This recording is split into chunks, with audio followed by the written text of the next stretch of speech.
All India institute medical sciences Vijaypur के social media में आप सभी का स्वागत है। दर्शकों, हर दिन एक महत्व होता है और यही स्वास्थ्य विभाग में होता है। 7 अप्रैल एक विशेष दिन होता है और उसको कहा जाता है वर्ल्ड पीडियाट्रिक सर्जरी डे। और इसमें क्या क्या है, एक वो शख्सियत जो सनाउल्लाह सोहेल जम्मू के ही हैं, लंबे समय तक आप RML हॉस्पिटल और MCH वगैरह जयपुर में भी की है, और आप प्रोफेसर हैं और आप हैं डॉक्टर विजय कुमार कुंडल। डॉक्टर विजय कुमार कुंडल सर, आपका बहुत बहुत धन्यवाद। और जो दिन है इसका डॉक्टर साहब बड़ा इम्पोर्टेंस होता है। इस विभाग में आप नई महारत बहुत से रखते हैं। दर्शक जानना चाहेंगे विशेष करके 7 अप्रैल के दिन वर्ल्ड पीडियाट्रिक सर्जरी डे क्यों मनाया जाता है और इसकी महत्ता क्या है? सर, पिछले वर्ष world federation of paediatric surgeons ने 7 अप्रैल की डेट तय की थी कि जिस time world paediatric surgery day मनाया जाएगा। इसकी महत्वता, इसकी इम्पोर्टेंस ये है कि पेशेंट्स में या इवन हमारे मेडिकल प्रोफेशनल्स में अवेयरनेस क्रिएट करना कि पीडियाट्रिक सर्जरी या पीडियाट्रिक सर्जरी की बीमारियां बच्चों में क्या क्या हैं, या पीडियाट्रिक सर्जरी की कहाँ रिक्वायरमेंट है और क्या क्या उनके इलाज हैं और किस किस तरह की प्रॉब्लम्स उनमें आती हैं। ये अवेयरनेस क्रिएट करने के लिए एक ये डे मनाया जाता है, पेशेंट्स में भी और क्लिनिशियंस में भी। डॉक्टर कुंडल सर, खास करके हम बात करें पीडियाट्रिक सर्जरी, बच्चों की सर्जरी, जहाँ तक मुझे अनुभव है कि जम्मू कश्मीर में स्वास्थ्य विभाग में इतनी नहीं थी, बल्कि कह लीजिए ना के बराबर थी। और मुझे दिन याद आते हैं जब डॉक्टर गोस्वामी प्रिंसिपल भी रहे हैं, head of the department surgery में रहे हैं, और मुझे याद आते हैं डॉक्टर डीगरा साहब, वो भी पीडियाट्रिक सर्जन थे। एक छोटे से बच्चे की सर्जरी की थी, मुझे अभी भी याद है, तब बहुत कम थी। अब एम्स में आप आ गए हैं, असीम अनुभव है। ये जो पीडियाट्रिक सर्जरी बच्चों की है, क्या डॉक्टर साहब अगर बच्चा माँ के गर्भ में भी है तब भी कुछ ऐसे लक्षण होते हैं, पता लग जाए क्या वो भी सर्जरी हो सकती है? और सर्जरी जो आप एम्स में अब करेंगे, क्योंकि आपकी महारत बहुत है, पहले जैसे मैंने दर्शकों को बताया, उसमें जो उम्र जो है बच्चे की जितनी है, वो सर्जरी आप करेंगे किस किस चीज़ को करेंगी? Because it is a very crucial surgery. मैं इसको 2 भागों में आंसर देना चाहूँगा। पहला ये कि एक 2 एज ग्रुप्स हैं, एक है न्यू बॉर्न से लेके लगभग 15 वर्ष तक, कुछ इंस्टीट्यूशन में 18 वर्ष भी है, तो हम लोग 15 के तक रख रहे हैं। और दूसरा ग्रुप है जो अनबॉर्न चाइल्ड है, जिसको हम बोलते हैं फीटल सर्जरी, कि अगर माँ के पेट में ही कोई परेशानियाँ दिखाई देती हैं, अल्ट्रासाउंड में या किसी टेस्ट में आती हैं, तो कुछ ऐसी बीमारियाँ हैं जिनको हम उस टाइम भी डील कर सकते हैं, उस टाइम भी उनका ट्रीटमेंट कर सकते हैं और काफ़ी हद तक वो ठीक भी हो जाते हैं। डॉक्टर कुंडल, is it this all facilities now AIIMS में, चूँकि आप वहाँ पर हैं, क्या ये सारी जो फैसिलिटीज़ है, क्योंकि OPD शुरू होने वाली है, इसके बाद पेशेंट एडमिट भी होंगे और ये बड़ा ही क्रूशल सा बीमारियाँ हैं, क्या वो सारी सुविधाएं एम्स विजयपुर में हैं? देखिए, जो न्यू बॉर्न से लेके मैंने एज 15 ईयर्स तक बताई, वो सारी जो डिजीज़ हैं वो हमारे यहाँ पे ट्रीट होंगी। सारी बीमारियों का इलाज करने में हमारे यहाँ जो पीडियाट्रिक सर्जरी डिपार्टमेंट है, हम लोग सक्षम हैं उसमें, चाहे वो ओपन सर्जरी हो, चाहे वो लेप्रोस्कोपी सर्जरी हो। और जो फीटल सर्जरी की मैंने बात की, जो अनबॉर्न चाइल्ड है, जो पैदा नहीं हुआ, उसको भी हम आने वाले दिनों में फेजेस में हम लोग उसमें प्रोसेस में हैं। तो जैसे ही हमारे पास इक्विपमेंट्स वगैरह होंगे, हम उसमें भी अपना कोशिश करेंगे उसको करने। डॉक्टर विजय कुंडल, मुझे याद आते हैं डॉक्टर देवी शेट्टी, जिनका हमारे कटरा में भी हॉस्पिटल है, और वो इसकी महारत रखते थे, छोटे से छोटे बच्चे का ऑपरेट करते थे। मदर टेरेसा का भी उसने हुआ था। अब हमें अभिमान की बात है कि यहाँ एम्स में आपके माध्यम से ये सर्जरी होगी, विशेष करके जब बच्चा माँ के गर्भ में पल रहा होता है। कई बार ऐसी बीमारी होती तो डॉक्टर्स भी कहते हैं, घर वाले कहते हैं अबॉर्शन करवा दो इसका, पर आज के ज़माने में डॉक्टर साहब आम देखा है, बच्चे 1 या 2 ही होते हैं तो कई कठिनाइयाँ आती।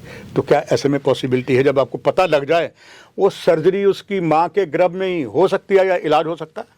देखिए, मैं इसको इस तरह बताना चाहूँगा कि कुछ बीमारियां, जैसे गुर्दे की बीमारियां हैं, गुर्दे में सूजन है, या गले में कोई रसोली है या गांठ है, या ब्रेन में कोई दिक्कत है, इस तरह की कुछ ऐसी बीमारियां हैं जिनमें हम गर्भावस्था में ही इलाज कर सकते हैं, या उनमें शंट डाल के, या उनमें एक तरह से फॉर द टाइमिंग हम डिज़ीज़ को रोक सकते हैं। तो वो बहुत पॉसिबल है, और मैं आपको यकीन दिलाना चाहूँगा कि लगभग 70 से 80% जो बीमारियाँ हैं वो ट्रीटेबल हैं। तो ऐसा नहीं है कि अगर हमें अल्ट्रासाउंड पे कोई प्रॉब्लम आ गई कि भाई इसका ऐसा है तो हम उसको जाके कुछ एक्सट्रीम स्टेप लें या गलत स्टेप लें, तो हमें एक प्रॉपर पीडियाट्रिक सर्जन से राय लेनी चाहिए और फिर आगे हमें प्रोसीड करना चाहिए। डॉक्टर विजय कुंडल सर, अगर देखा जाए कर आजकल रोबोटिक सर्जरी बड़ी फेमस हुई है, साथ में लेप्रोस्कोपी की जो सर्जरी होती है, दर्शकों के लिए जानना चाहेंगे, is it both will be available in your department in AIIMS Vijaypur Jammu? जी, ये आपने बड़ा इंपॉर्टेंट क्वेश्चन पूछा और ये एक तरह से रीसेंट एडवांसेस में भी आ रहा है। हमारे बाकी इंस्टीट्यूशन में, जैसे मैं बाहर दिल्ली में था या बाकी प्रीमियर इंस्टीट्यूशंस में, लेप्रोस्कोपिक सर्जरी इन चिल्ड्रन, बच्चों में, और रोबोटिक सर्जरी इन बच्चों में बड़ी सेफ मानी जाती है। आप सरप्राइज होंगे कि इवन न्यू बॉर्न में भी रोबोटिक सर्जरी होती है। तो हमारे यहाँ एम्स जम्मू में भी लेप्रोस्कोपी सर्जरी का इमीडिएटली प्रोविज़न रहेगा और रोबोटिक के लिए भी हम लोग ने हमारे डायरेक्टर साहब से रिक्वेस्ट करी है, तो वो भी हम प्रोसेस में हैं। तो जैसे ही इस तरह की चीज़ें आएंगी तो हम लोग भी विल डेफिनेटली भी। डॉक्टर विजय कुंडल साहब, ये तो इतिहास गवाह है, जो भी चीज़ की जिस विभाग में अत्याधुनिक गैजेट्स की ज़रूरत है, मशीनरी की ज़रूरत है, it's a proud for us doctor शक्ति गुप्ता, जिसे पूरी कर रहे हैं और भी करेंगे। डॉक्टर कुंडल सर, एक चीज़ होती है कि जब भी कोई ऐसा ऑपरेट करना हो बच्चों में या माँ के गर्भ में बच्चे की प्रॉब्लम हो, यू रिक्वायर एनेस्थीसिया, और छोटे बच्चों में एनेस्थीसिया देना हो तो ये बड़ी टेढ़ी खीर है। मगर दर्शकों को मैं बात आपकी साझा कर सकता हूँ, बिल्कुल माइंड नहीं करिएगा, कि पति पत्नी दोनों, आप इसके इतने बड़े सर्जन हैं, आपकी अर्धांगिनी, आपकी पत्नी डॉक्टर हैं, यही हैं, वो एक ज़बरदस्त एनेस्थीसिया की माहिर और बच्चों में माहिर हैं। दर्शक जानना चाहेंगे कि जब बच्चों में एनेस्थीसिया दिया जाता है और जो तो पति पत्नी साथ हैं, रास्ता और आसान पेशेंट के लिए हो जाएगा। क्या ये बात सच है? सर, एक्चुअली ये बड़ा इंटेलिजेंट क्वेश्चन आपने पूछा है, क्योंकि बहुत सारे पेरेंट्स की या जिनमें बच्चों की ऑपरेशन की या दिक्कत उस तरह की आती है, तो पेरेंट्स कहते हैं कि हम अभी वेट करें या बच्चे को बड़ा होने दें तब सर्जरी कराएं, क्योंकि एनेस्थीसिया या बेहोशी हो पाएगी नहीं हो पाएगी। तो मैं आपको सर यकीन दिलाना चाहता हूँ कि विद द एडवांसेस जो मेडिकल साइंस में हुई हैं और एनेस्थीसिया टेक्निक्स में, तो इवन न्यू बॉर्न सर्जरी भी बहुत सेफ़ है बच्चों में या न्यू बॉर्न्स में। इसमें कोई अभी रिस्क नहीं है। हमारी मॉनिटरिंग बहुत अच्छी होती है। पेशेंट्स को हम सर्जरी से पहले, सर्जरी के बाद वेल मॉनिटरिंग से पेशेंट का रिकवरी रेट बहुत अच्छा है। तो काफ़ी हद तक ये सेफ्टी बहुत ज़रूरी है सर। जो आपके पास डॉक्टर साहब पेशेंट आ गया, उसकी तो मैं कहूँगा हिंदी का शब्द है पौ मारा हो गई, he will be treated very nicely. मगर बावजूद कुछ ऐसे बच्चे होते हैं, उनका जन्म घर में होता है या किसी डिस्ट्रिक्ट हॉस्पिटल में होता है, कहीं होता है, कुछ ऐसी उनको बीमारियां हैं, जैसे उनके टेस्टिकल सही जगह ना हो, हार्ट जैसे डॉक्टर एक बार डिगरा ने ऑपरेट किया था, वो आंतड़ियाँ कहीं और थी, कुछ और ऐसे थे। क्या ऐसे में अगर हो, जो तो आपके पास सीधे आ गया, उसकी पौ मारा हो गई, मगर बाकी जो हैं उनके लिए आपका उनको एक जानकारी देने के लिए आपके सुनहरे शब्द, और बाद में इसी के बाद मैं चाहूँगा एम्स के इस सोशल मीडिया में एक आपका संदेश भी देश भर के लिए जाए, पहले जो मैंने आपसे रिक्वेस्ट की दर्शकों के लिए। सर, इसमें एक्चुअली क्या है, जैसे आप बता रहे हैं कि क्या प्रॉब्लम्स आ गई बच्चों में, या जैसे इस तरह अलग अलग बर्थ डिफेक्ट्स हैं या क्या डिफेक्ट्स हैं। सबसे इम्पॉर्टेंट ये है कि अगर सपोज करें ये सारी अल्ट्रासाउंड में प्रॉब्लम्स हमें डिटेक्ट होती हैं, तो सबसे इम्पॉर्टेंट एज ए पेरेंट हमारा ये रोल है कि कंसर्न डॉक्टर के पास आप जाएँ, पीडियाट्रिक सर्जन से राय लें, गायनेकोलॉजिस्ट से दिखाएं। तो आपकी जो डिलीवरी है वो इंस्टीट्यूशन में होनी चाहिए, प्रेफरली जैसे हमारे यहाँ एम्स में आप वो बड़ा इंपॉर्टेंट है, क्योंकि हमें पहले ही प्रॉब्लम हम पहले ही आइडिया लगा सकते हैं और पहले ही प्रॉपर्ली ट्रीट कर सकते हैं। उसकी जो डिलीवरी इंस्टीट्यूशन में होना बहुत ज़रूरी है, वो बड़ा इंपॉर्टेंट है। दूसरा है जो टाइमिंग ऑफ सर्जरी, वो डिफरेंट बीमारियां हैं। कुछ बीमारी को हमें इमीडिएटली आफ्टर बर्थ ऑपरेट करना पड़ता है, कुछ को हम फ्यू मंथ्स के बाद भी करते हैं। जैसे आपने बोला था कि अनडिसेंडेड टसिया है, गोली का ऊपर रह जाना, उसमें हम लगभग 6 महीने पे ऑपरेट करते हैं।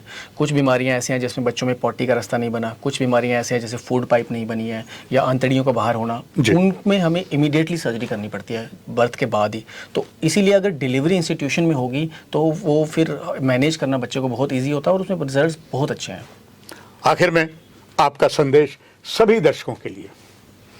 सर, मेरा संदेश हमारे जम्मू वासियों के लिए, हमारे जो भी व्यूअर्स हैं उनके लिए यही रहेगा on this world paediatric surgery day, कि बच्चों में जो भी पीडियाट्रिक सर्जरी की जो डिजीज़ हैं, जो बीमारियां हैं, वो काफ़ी हद तक ट्रीटेबल हैं। और अगर इस तरह की कोई भी प्रॉब्लम डिटेक्ट होती है, आप हमारे एम्स में डिपार्टमेंट ऑफ पीडियाट्रिक सर्जरी में आ सकते हैं, दिखा सकते हैं।